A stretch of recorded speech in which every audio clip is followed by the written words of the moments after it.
Good Thursday morning, guys. It's Jerry Miller. Welcome to the Virginia Wedding and Event Showcase, guys. It's certainly great to be with you. We're live in Charlottesville, the Commonwealth, the country, and the world on the I Love CVille network. This network comprised of every social media platform humanly possible. We aggregate social media and we put positive content on it for you to enjoy, for you to share, for you to interact with. I think it's a world where it's very divisive now, certainly heading into an election year. And all we're trying to do is tell the stories of the people that are doing positive things around our community. We call them agents of positive change. Thank you kindly for joining us on this gorgeous Thursday morning to be alive. If you'd like to share any perspective on the show, just drop it in the comment section, put it on Instagram, send us a direct message, a text message, a tweet, LinkedIn, Snapchat, TikTok, whatever it may be. So we're going to introduce you today, thanks to Jen Finazzo, who helped make this interview possible, to a fabulous, fabulous lady, and Stephanie Duncan. She's the Chief Sales and Marketing Officer at Harmony Harvest Farm. And I'll tell you, Stephanie and her friends, they almost could have a show right here on their network. I've watched them on Instagram. They are thoroughly entertaining. We'll catch up with Stephanie in about 1 minute here on the show. We'll also welcome Nate and Ann Kibler, the owners of the Photo Booth Charlottesville, the Charlottesville Makeup Artists, and the White Wedding Bounce House. 3 businesses in the wedding category Nate and Ann Kibler own. We'll spotlight their efforts. We'll talk about, kind of the back end of 2020 and what's in store for 2021. I think anyone who's watching this show certainly hopes 2021 is just this bright year full of sunshine and positivity and full of bookings and phone calls and client interaction. And you know what? I think it's going to be. I certainly hope so, right? So give us a like, give it a share on any of these Facebook pages. And if you want to drop a line to anybody that's on the show, we're happy to relay your perspective to our guests through Facebook, Instagram, and Twitter. Judah's our fabulous director. I'm reaching out to Stephanie now. In fact, I think I have Stephanie on the line. Stephanie, if you could activate that camera for us so we can see your beautiful face, and we'll have a wonderful conversation with you today. I'm excited about this conversation because Jen Finazzo, good friend on this show, said you guys have got to talk to these ladies. And I followed you on Instagram, and I love the energy and the action that you have. Judah, do you have an on-screen graphic for Stephanie by chance? There we go. We got you right here, Stephanie. I love the backdrop. Thank you. It looks great. It looks good. I know. Well, you're live for a heck of a lot of people today. Give us an introduction to yourself. Who's Stephanie Duncan? Yeah, so I am one of the 3 members of Harmony Harvest Farm. There's actually a ton of members, but the core members, they really own and operate the farm, which we call the trifecta, are myself, my sister, and my mom. And basically, what we do is we, of course, do local weddings, but we're actually one of the only flower farms in the country that ships nationwide directly from the farm. So we ship flowers everywhere. And kind of along the same lines of wanting to spread positivity, that's exactly what we want to do. Flowers make people smile. They make people happy. And our company, our brand, everything about us is all about making people smile. So we try to be entertaining, and apparently it kind of works. But really, it's just us being us. And we've grown up right here in Virginia, originally back in Briary Branch. But now we're kind of located in Weir's Cave, and make it over to Charlottesville. We spend a lot of time in Charlottesville. It's definitely one of our favorite spaces, in Virginia. And I always said I lived in Charlotte for 10 years. And I was always like, when I go back, I'm moving to Charlottesville. But yeah, we're just a bunch of crazy flower farmers, trying to spread some happiness in the world with flowers. And, I think we're, doing a pretty good job of it, at least. I love your brand. I love how you guys get after it on social media. I, in particular, am absolutely in love with your Instagram page. You guys are doing essentially a live show on your Instagram page. I want you to tell us all about it. This is what I saw when preparing for the interview. I saw positivity, I saw fun, I saw high energy. I just saw something that when I'm scrolling through my feed, I want to stop and watch because you never know what is coming next, Stephanie. We don't even know. So we do every Friday, we do live from the cooler. And it started off when I first moved back from being in Charlotte. I was working in digital marketing. I had no idea about flowers. My sister had the flower farm, but I was like, let's do this thing, right? Like I'm in it. So it kind of started with me kind of going around and being silly about trying to figure out what we actually did, right? And people just really loved it. So we kind of perpetuated, I guess. It just kind of kept going like a snowball. And now every Friday we do live from the cooler, which has evolved into, our little show. And we put on masks and costumes, and it's really just us. Like, that's what we love to do. Like, it's like our moment of breath.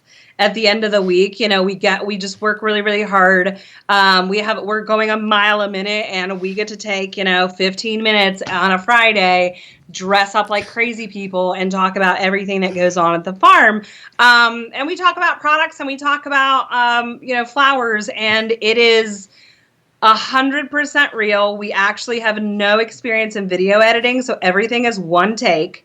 And it's organic and it's real. And I think that speaking with Instagram, like in the flower industry and in the wedding industry, it feels kind of hard to compete, right? Like it's a really pretty industry, and there's so much just like, and it's hard to differentiate sometimes. So we found that just kind of rolling with us, like we were like, all right, forget it. We're just going to stop trying to compete and just do us. And it's worked out really well. And it feels good because it's true, right? Like we're not, putting on any kind of facade to make things Instagram ready. Like that's just our lives in a feed. Cool. I found it refreshing. That's what I found refreshing was it was so genuine and real. And like in this world of social where everyone's like using a filter of some kind to mask or do a smoke and mirrors post, you guys are just like, this is us.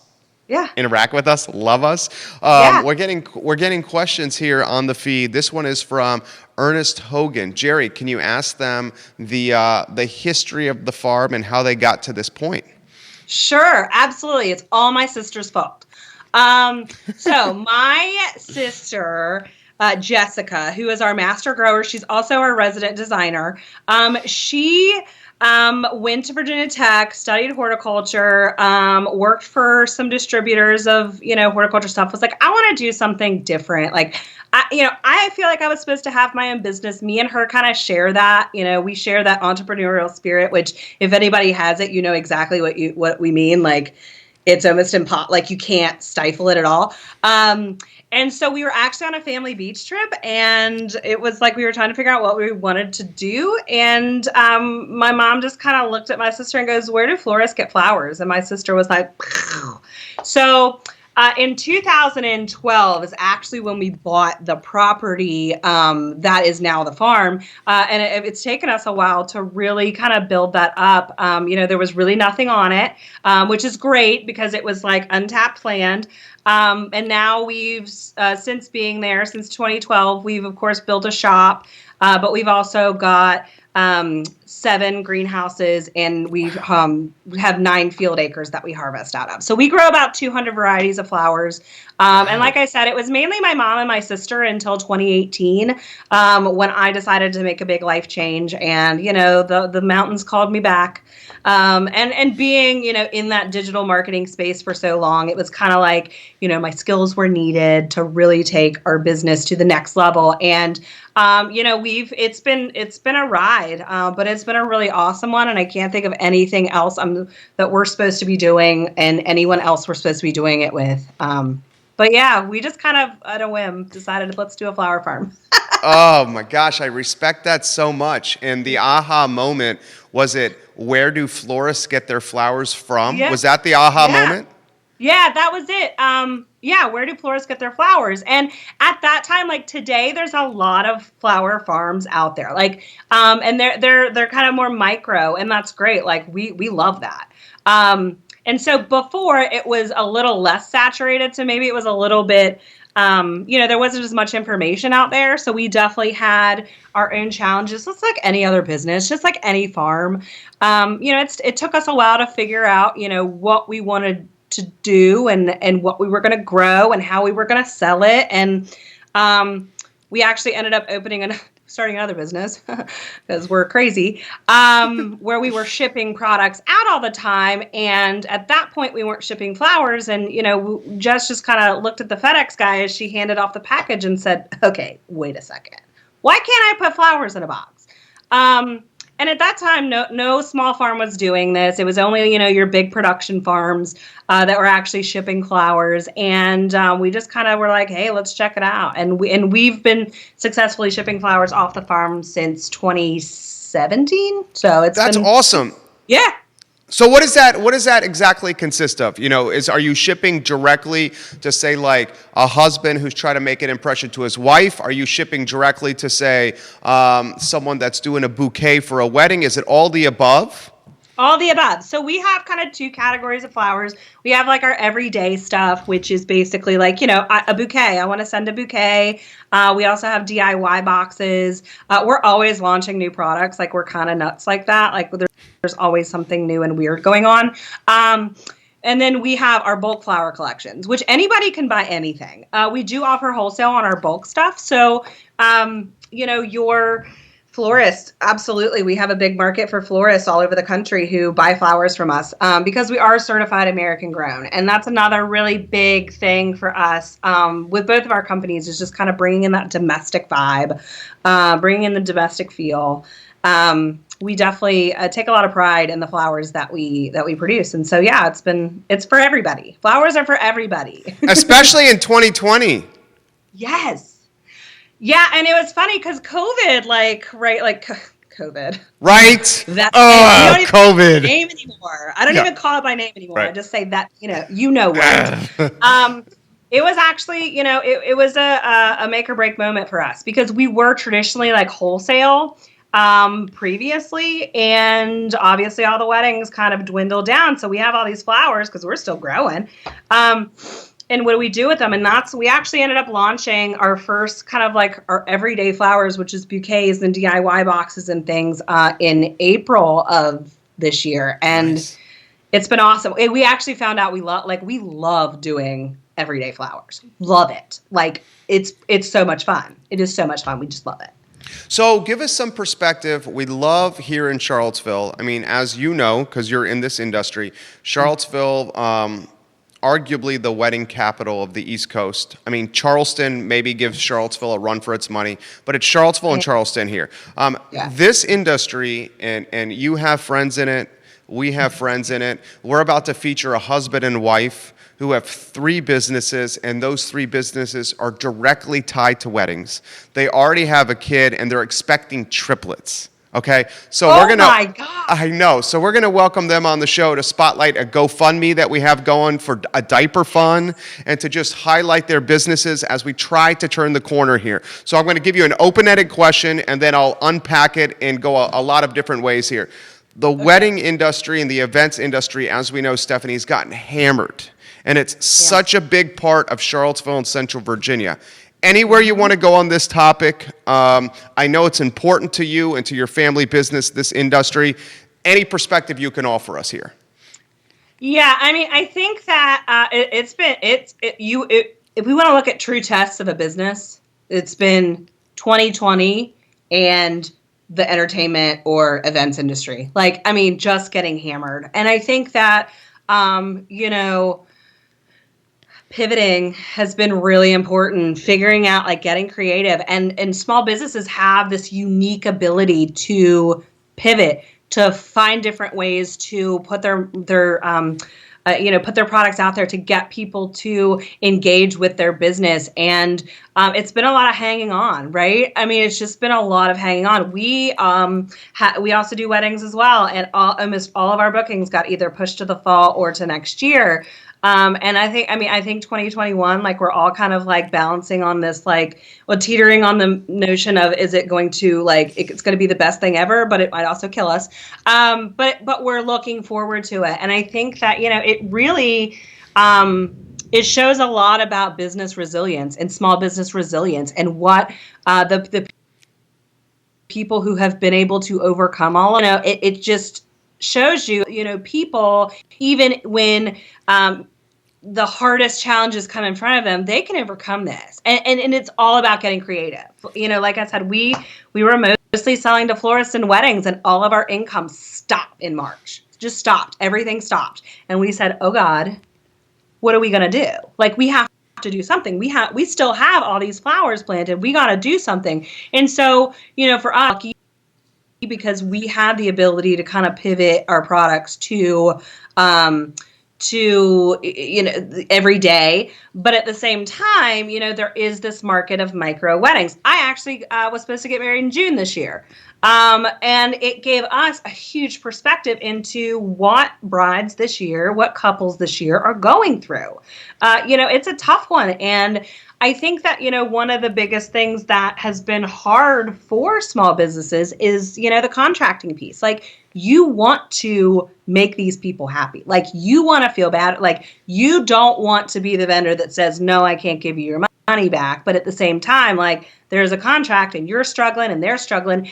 And it's been really interesting to kind of see how people have evolved through that. And I think that, for the most part, from my connections and what we're seeing and what we've done, we have done everything possible to make sure that it is fair, and that, and we do whatever we can to make people happy, because of the fact that, like, we know we're all going through this together.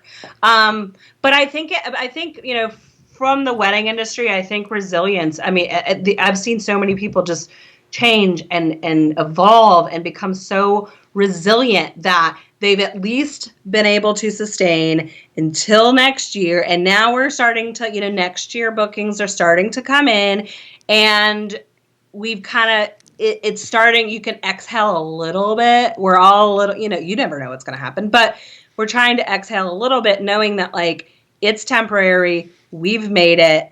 Now, how can we take what we've learned and either, make sure that we have preparedness measures in our businesses, and make sure that we, have other ways to generate income if our main revenue stream stops. So it's been a hard one. All right, I'm going to give you some props here. You are phenomenal in front of a camera. Absolutely phenomenal, Stephanie. You're getting love from Melody Cummings here. Catherine Riccioni's giving you love here. I'm seeing that we have folks in Tennessee, North Carolina, and Maryland watching the interview here. How about a snapshot into the vulnerability you, your mom, and your sister were feeling in March? Much like you, this is a family business. And I remember in March waking up and I'm just like, oh my gosh. What are we going to do here? We got team members that rely on us to pay their rents, their mortgages, food, etc. I got a kid. I got a wife here. What are we going to do? What was going through the conversations you, your mom, and your sister were having in March? Panic. That was, panic, right? Like, we had worked really hard to build this business this one way. And we were like, 2021 is going to be our year, y'all. Like, we were all about it. We were like, it's going to be great. And it turned out to be. In a great way, because of the fact that we said, okay, we need to regroup. And we literally took from most of April, we actually furloughed our staff because we needed to regroup and we needed to know what we were going to do. So in those times, and we told them, we looked all of them in the face and said, not only is there going to be a farm to come back to, but we are going to make sure that it is better than you ever imagined. And my sister and my mom and I, it is our proudest moment. I'm telling you, those 30 days, that was our proudest moment, because we were able to switch it up. We launched our bouquet box. We launched a bunch of new products for retail. We put it out there. We were getting orders in. We totally redid our whole order processing system to make things, make us more of a retail business. So we redid our processes, we redid our products, we redid all of our safety policies, because that was, another big thing is that, like, we needed to make sure that we could protect our people. So as much as we did not, like, we were like terrified because there's still crops that need to go in the ground and all this farm work and all this stuff. And plus we have orders and all these things. And there's 3 of us. And I think that moment of going back into the trenches and really understanding our business and really understanding who we wanted to be as a company, and understanding what our staff and our crew needed from us to be able to like do the excellent job that they want to do and we want from them to do. Like, we seized it. And I don't mean to sound, I don't want to brag or anything, but we're just really proud of it, because in true honesty, if we would not have done that, there would not be a farm. I don't think so. And maybe there would have been, but we like to think that there wasn't, because we were awesome. But it's one of those, like, we panicked, right? But we all kind of looked at each other and said, all right, girls, it's time to put on, forget the big girl panties. We're on to like granny panties. Like, you got to put on the big ones. And we got to do this. Like, we got to figure this out. And we did. And we worked together. And it was stuff. We try to always show, like, it's not just me, and it's not just my sister Jessica, and it's not just it's all of us. And that kind of spirals out then to our crew and to our spouses and to our kids, and it is all of us. Like, we have all made sacrifices. We have all just tried to really push this thing forward, and we're super, super proud of what we've done. So I'll just say that. I'll tell you what, I'm feeling it right now through Skype, and I'm about ready to run through fire for you and put some flowers in the ground. I mean, your energy is contagious. So we got some more questions coming in for you. Yeah. This is from Melody Smith. She's a photographer from Northern Virginia. Hey.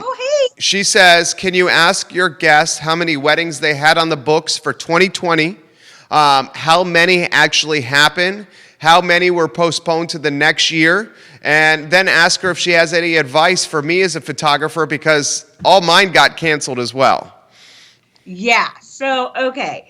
I'm going to give you rough numbers because I'm not really sure. We do about 35 weddings a year normally. Okay. So I would say 100% of what we had booked, which was probably from May to... everything got pushed, every single thing. We didn't do a single wedding from March to, we had one in July. And I think I think there was probably like over 20. I would say over 20 got pushed.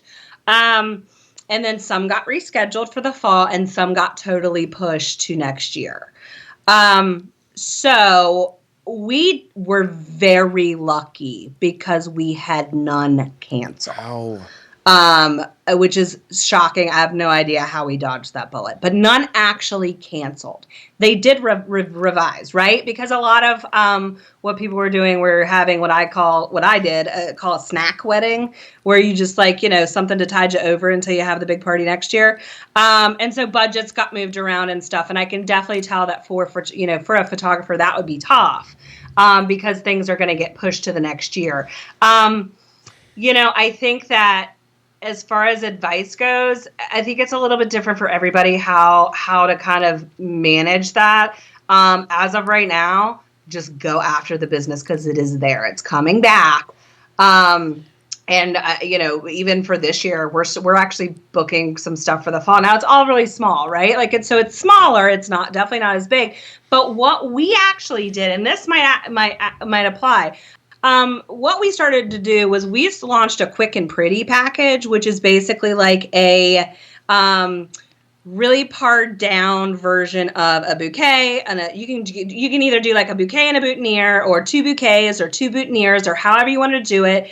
And we did it in 4 different color palettes, and it's not customizable, but it's at a price point that it's not like, a standard, your full service, but it's something that people can justify as far as if they want to have flowers for their snack wedding or their reimagined wedding or whatever it is. So what we found was that, sometimes you have to flex some of your packages. So as a photographer, maybe you do like an elopement package where it's a very mini version of your fee, and knowing that like this isn't the full service and you have to set, parameters on that.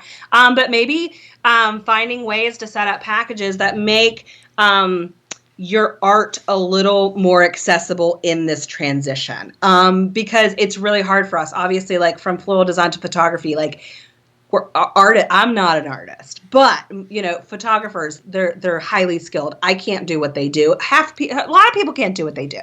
Floral designers, people can't do what they do. But I think that trying to make products accessible, even if temporarily, is a good kind of limp through that makes everybody feel good about it. Great answer. More comments coming in. Chef Lloyd Rittner III, he says, I've gotten flowers from this farm before. They're an absolutely phenomenal place. He just left that on the feed here. All right, this is a good one. You've made this interview an absolute breeze. I mean, we are 23 minutes in. It's felt like 2 minutes here. Yeah, I know. How about this question? How about this question for you? 2021. So we're a platform of hope. We're cautious optimists, but I think like you, if we're an entrepreneur and we are entrepreneurs, we got to cling to some kind of hope, because this business is brutal sometimes. Mm-hmm. So 2021, final word here. Give us some perspective for everybody that's watching, especially those in the wedding industry, the event industry, hospitality. What do we think in 2021, Stephanie? We're all going to get creamed, and it's going to be great, and we're all going to make a ton of money. I mean, honestly, I think so. And I think that, creating these kind of transitional packages for 2021 is going to be important, because, we don't know what the economy is going to do. Okay, but what we do hope is that even if people can't have 300-person weddings, they're still going to get married. Okay, so how can we craft our businesses to accommodate that? Weddings are going to happen. You can't stop love. I'm sorry, 2020. Get out of here. You're not going to stop love from happening, and you're not going to stop people from wanting to have that moment that they deserve, darn it. So I think that 2021 is going to be awesome. And, we're just going to learn how to evolve, right? I mean, we might still all be in masks, probably, but, hey, we make really cute masks now, we come up with really cool ways to do things virtually like we do now. We're all going to adapt, and it's going to be great. And, I feel like we're starting to get over the hump a little bit. And I think that 2021, we're all just going to be really very, very busy, and I can't wait for it. Hey, you're a baller. You're an absolute baller.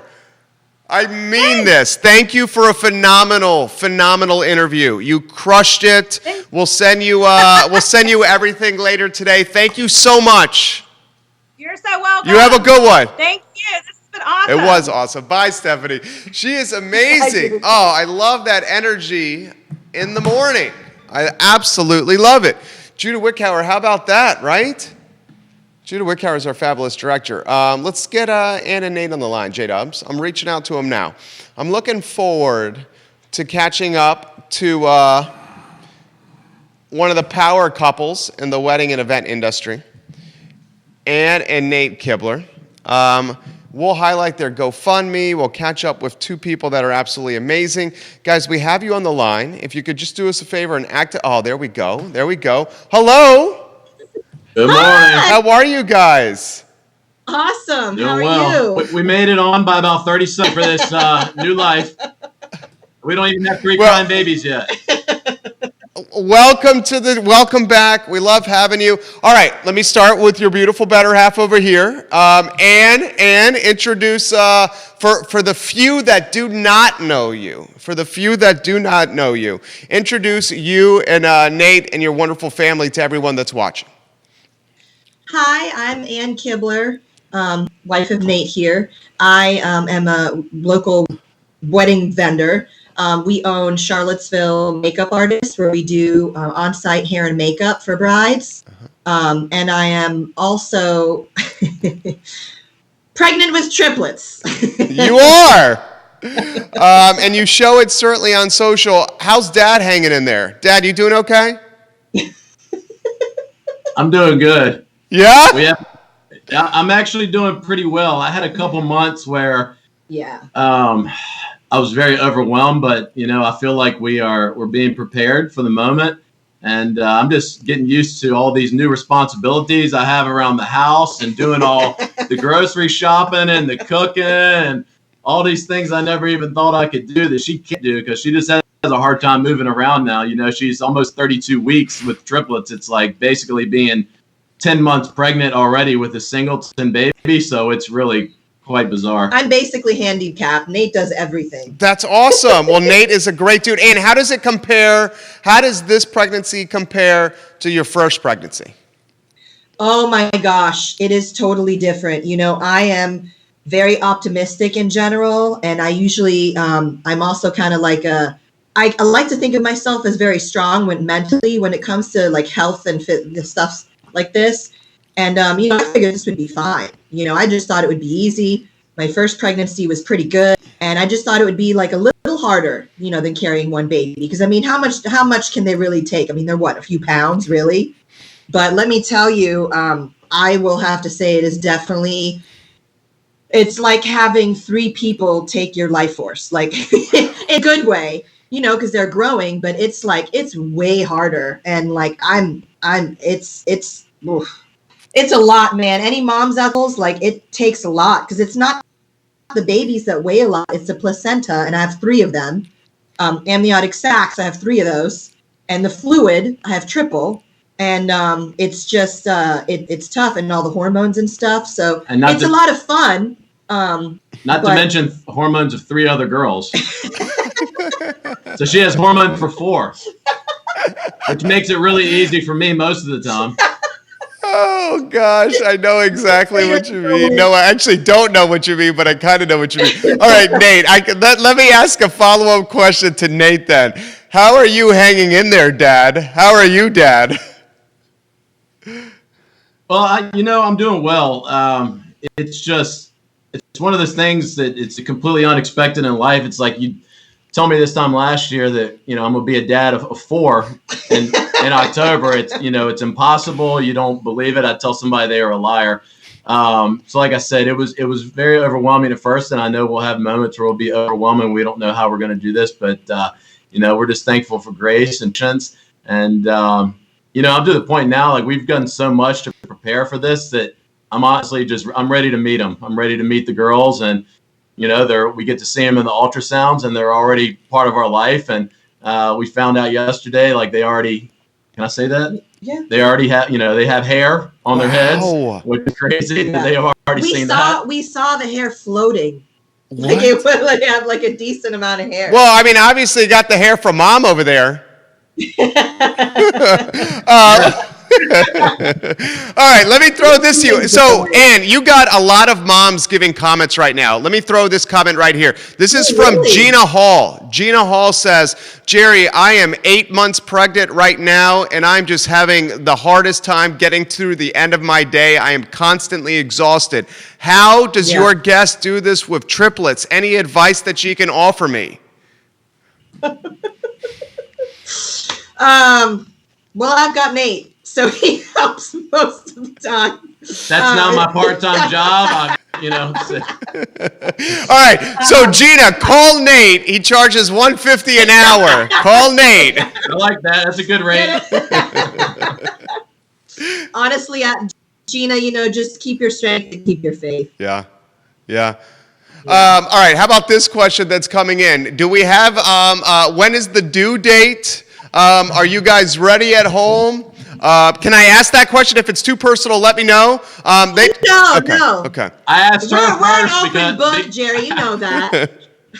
I'll let her say because I don't want to get in trouble. So if she's willing to share that, then she can. So the actual due date, if it was a single, if it's triplets or multiples or singleton, the date doesn't actually change. So our due date is November 23rd. But with triplets, they are going to schedule an early C-section, which will probably be at the end of October. We know that they're coming in October. They're not going to I let mean, us go past. unless they come early, with multiples, you just don't know. I mean, I could go now. A lot of my triplet friends that have already delivered their babies, or most of them have delivered their babies already at this point. There's only a few that have made it this far, and I'm very blessed and very lucky to have made it. And I really think that Nate has helped me out with that, because I would be pushing myself, I'd be running around, and also the COVID has helped, because I would be going to the gym, I would be doing errands, I would be doing all this physical stuff that basically helps get you in early labors. She says she'd be doing all these things, but she has a hard time getting out of bed. Yeah, I mean, I can barely I'm just being walk. honest. I mean, she's really strong, and she has good days and she has tough days, but it is not for sissies. I'll tell you that. Yep. Being pregnant's not for sissies, ladies. You're All a right, champion. that's what I say all the time on this show. Women should rule the world. After I saw our son come out of my wife, I was like, I could never do that. You are superhuman, and now you have triplets. You're going to love this comment, Ann. This is coming from Caroline, I think it's Fafferty, and I'm sorry, Caroline, if I'm messing up your name. She's watching in South Carolina. And Caroline in South Carolina says, Jerry, I am a mom of triplets. Wow. My two boys and girl are almost a year old.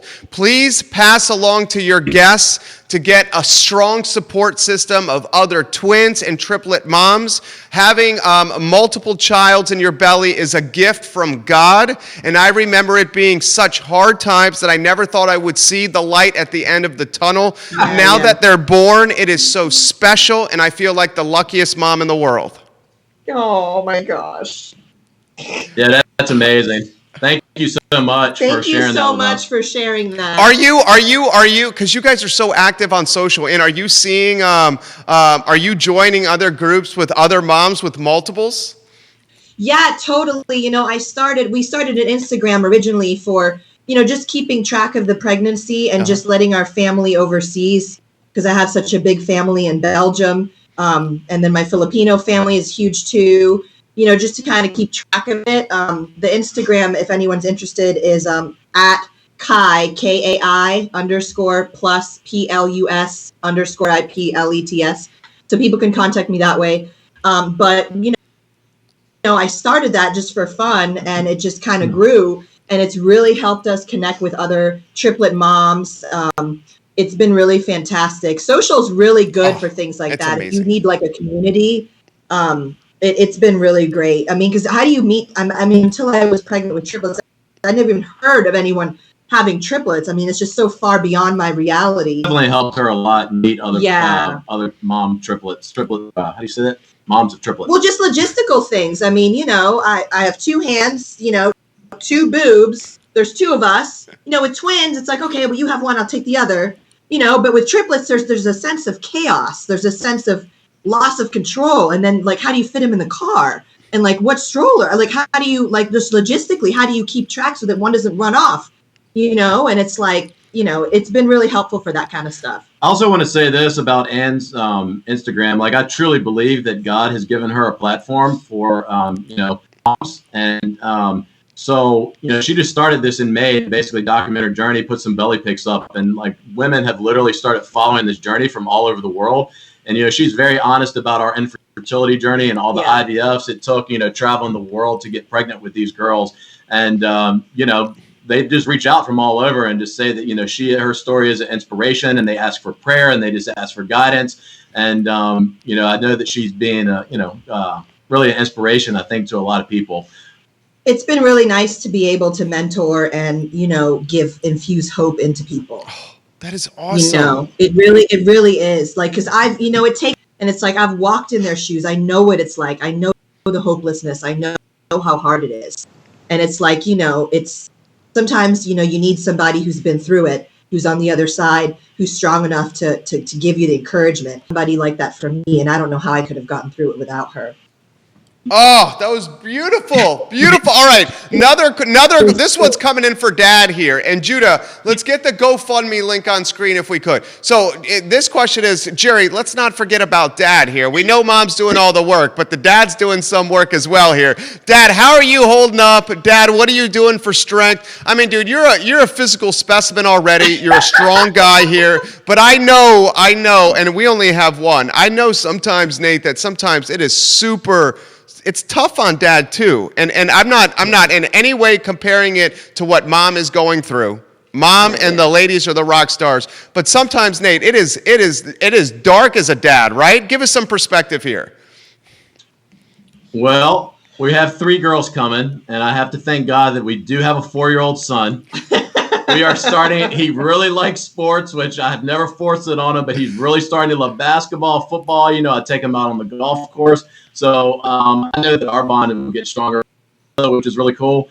You know, I never ever, because you know that I'm one of 4 boys. We did not have a female born into the Kibler side of the family for 6 generations. So when we found out that we were having 3 girls, it was a complete shock to me. And at first I was honestly like sad and disappointed. My reaction, I couldn't believe it. I'd never been that shocked about anything in my life.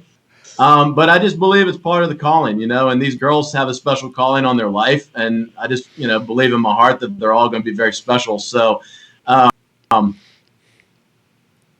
it's just, I guess I don't really know how to answer the question, but I think your faith has gotten you through it. Yeah, I can't say anything other than faith. And again, just believing that this is part of the calling, because it's just so important. Yeah. And for us, we just believe it's miraculous when you go through so much and you never think you're going to have another child. When even the doctor, you know, the clinics themselves say that there's a less than a 1% chance that we get pregnant with the procedure we did with triplets. And it's just, you know, it's crazy. So, you know, my faith is important to me. Like I said, every now and then I'll get out to the golf course. That's a place where I can go where I don't think about anything. I told my buddies a couple weeks ago when we went out that I'll see him again in about 15 years. It might be the next time we play another 18. But for now, I'm still trying to get out when I can. That was hilarious. Are you playing at Green Hills? Is that where you're playing? Yeah. I play at Green Hills. I kind of play all over the area, but usually at Green Hills. Oh my gosh, I see a lot of your Green Hills buddies watching right now.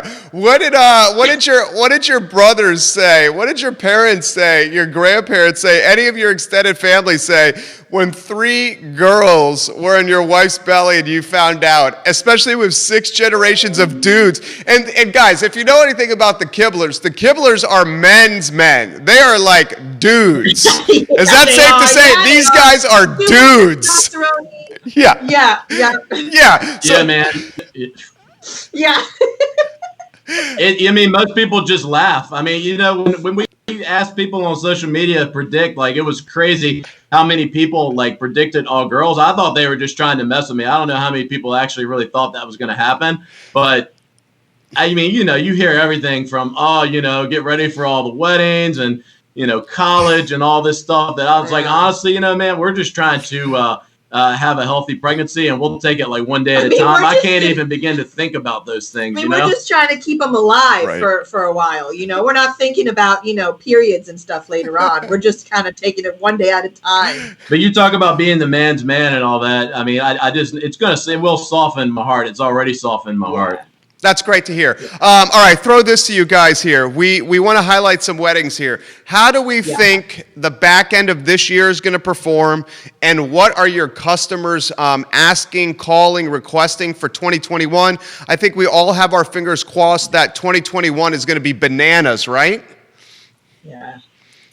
Yeah, I mean, there's definitely going to have to be a boom. I mean, everybody's just cagey and ready to get out. And it makes sense that 2021 is going to, maybe if it's not huge at the beginning, it might be huge in the middle or the end. I mean, there's going to be an explosion because people aren't going to stop getting married. They're not going to stop celebrating their love. And, you know, I think that it's us. And I mean, even despite all this stuff, you know, people are still getting married. People are still having smaller ceremonies. I mean, you can't stop it. So I really think that there will definitely be a boom. I think that's a good theory. I've always said that. I feel like Ann's business has actually been impacted less than my business and probably a lot of others, because even whether you're having a 200-person wedding or a 20-person wedding, the brides, they still want to look beautiful on their day. Yeah. So it's like they're going to find a way to get the hair and makeup done. So I feel like she has been able to continue even with the much smaller weddings right now. Yeah, they've been smaller, and we're not doing nearly as much as we are normally used to, but we're still moving a little bit. So it's good. Are you able to be arguably the best makeup artist on the East Coast when you are, 8 months pregnant? I mean, are you still able to do this? She's 10 months pregnant. Good Lord. Absolutely, Jerry. I'm not slowing down. You know me. I love that from the Kiblers right there. Dude, what a wonderful lady on your arm right here, Nate. I mean, talk to us how about this question for you? How has your bond and love grown stronger through this pregnancy? Wow, you're really getting deep. Wow. Well, not only stronger, but also going through this COVID. And you're pregnant with triplets. Yeah. I will tell you honestly, we've had hard times in our marriage. Any couple has, and we're honest about that. Yeah. And there were times where the infertility stuff almost destroyed us. Yeah. It made us stronger in the end. But now I think we both would say that, and honestly, that our marriage is really the strongest it's ever been. She's just such an incredibly strong woman. Like, I would never put anything.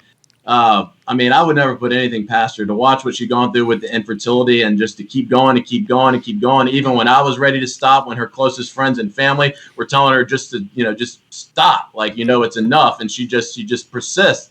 And just to see how strong she is carrying triplets and being able to get around, a lot of women, I'm not trying to compare, but like, she's just a strong woman. Oh. And it has definitely made like I said, a couple months ago, I wondered, I said, God, I can't do this. I'm not ready for this. But you do just have to keep the faith and keep strong. And you have to always be willing to grow as a person. And, the things that come your life, that you have to trust that God has prepared you for it, even if you don't see that in yourself. So I just believe that he's been preparing us for things that maybe we didn't know we were ever capable of doing. But now we kind of are at the place where we almost feel like we're ready, and it's certainly made us stronger as a couple, just to prepare for anything that comes your way. Oh my gosh, dude, that was like beautiful. Well, and also, I think it's important to kind of humble yourself before God, and admit that you're not perfect, and ask for help. Ask for a supernatural infusion of courage and strength. And I think that has helped us too, because we both believe in that. And just to be open to changing yourself, because it's not always on the other person. Sometimes you also, it's a give and take. Nate's made a lot of changes. I have to. Arguably, probably Nate has made a lot more than me. But I think that it's important to, just work together and, This is just life we ever prepared for. We were trying to have one more child, and now it's like, all right, you're going to have 4. It's just a big, it is very overwhelming. Yeah. What do you think? What do you think of 2021, Nate? You got a lot of your wedding colleagues watching now. What do you think of next year? I think it's going to be much better than 2020. I hope so. God, fingers crossed.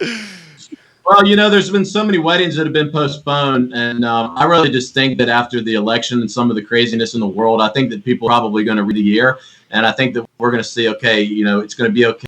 We're still the United States of America. We're strong, and I believe that people are going to, I just declare that we are going to come together, I think that, look, people are always going to get married. It's just part of life. It's something that, love conquers all, right? So I think that, Charlottesville is such a beautiful place. I just believe, and I just have to declare that the wedding scene. So, final question here, and this is a question that may catch you off guard, but I think you're going to be surprised for it. Have you, Nate, considered starting a church by any means? A church where because you have the talent of spoken word and you have the talent of human connection, and it is like so obvious. It is so obvious. You're a leader of people and you can communicate and connect. Have you considered that at all? Well, gosh, it's so crazy that you're asking me this question, and I feel like I'm in my asking the Lord if I'm supposed to share this. So I just feel like he's saying yes, so I will, because he's given us the platform today. I don't feel the calling right now to start a church. I don't know where God is going to take us with that, but I will tell you that God has been preparing me to be a, and that doesn't necessarily mean that I'm going to be preaching on Sundays, but a lot of, and I think this is through the entrepreneurship, through the relationships, for growing up in this town. A lot of the ministry that God has for me is literally out on the streets, one-on-one discipleship, meeting people, mentorship, all those things. And I do, God is putting me in a place where I know that I will be a pastor. Yes. Dude, I don't know totally see it. if I can say more about that at this time, but when it happens, hopefully maybe we can follow up on that. I would love to follow up on that. You guys have blessed us today. Again, I find you guys compelling and refreshing and genuine and human and like leaders. And you guys, we are lucky to have you in this community. I sincerely mean that. Wish you all the best. I will follow up again on this journey, Ann, and welcome you guys back. I mean, it was just truly refreshing to catch up with you guys today. It's always fun with you too, Jerry. And you do a lot for the community as well. Don't forget that. Thank you. Jerry, you have a big heart, brother, Yeah, and it you shines do. through you. Yeah, Thank you. do. Thank you. You guys, the best. Seriously, the best. I'm so grateful. You have a good day. Thank you, buddy. Okay, Bye. thank you guys. Bye, Nate. Oh my gosh, I love those guys. Did you get the GoFundMe on screen, J-Dubs? You did? I mean, they were amazing, were they not? I mean, what a gift. I love this community so much, man. I love the people in this community, and all we're trying to do is to showcase positive people and positivity and agents of change. That's the only thing we are trying to do. Now, we hold people accountable when we think they need to be held accountable, okay? And that may go from, leaders in the city or the county or whatever it may be. But for the most part, it is all about featuring agents of positive change on this network and putting something in these darn news feeds that is not going to split people up or be divisive. It's going to be unifying. Whole mission of the I Love CVille network. This is the Virginia Wedding and Event Showcase, where on Thursdays at 10:15 we showcase an industry that is one of the backbones, the foundation of the community. And I believe, like Stephanie said, like Ann and Nate said, we are going to look back on 2020 and feel we were challenged and we were against the wall and there were moments of hopelessness. But as we reflect and retrospect, we will say that year made us stronger than ever. And it was the springboard or the launch pad to massive success for everyone across the region. I believe that. My name is Jerry Miller. Thank you kindly for joining us on this great Thursday morning. It is a beautiful day to be alive. You guys, take care.